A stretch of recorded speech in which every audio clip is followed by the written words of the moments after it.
Hi, so the first step in the process ahead is the distalizers and the lower holding arch, as we call it. And the distalizers look like something here on the top on both sides. There's one here, one over on the other side.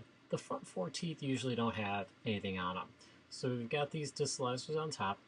The holding arch on the bottom, the only thing you see from really the outside is this one part over here on this molar, and then the back molar over there, and then these little rubber bands.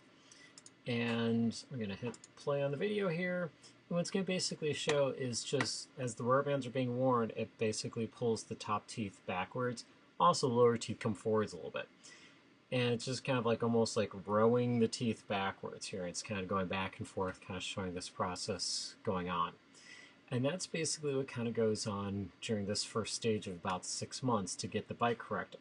And then we go ahead and put the braces on to actually go ahead, put wires in, and then be able to get everything to actually fit together properly. And then after this, like 6 months, basically we remove these parts here and just the regular braces go on as I was saying. Couple last quick thoughts, the rubber bands. The way this is set up to kind of work, for most people, you should be able to be done in about 4 months, maybe even 3 months, with really good 24/7, day, night, sleeping awake, all the time wearing the rubber bands.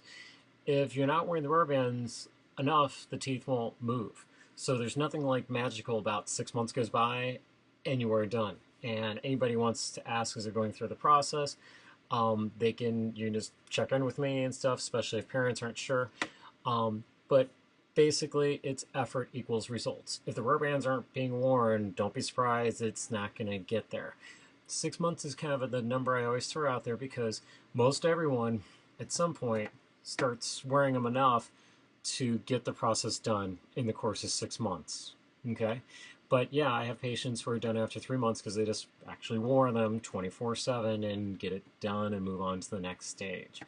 Other people drag it out, and yeah, I've had somebody who took 14 months to actually get done with this initial stage before he went on to the braces. And so that's going to delay the overall process by about 8 months.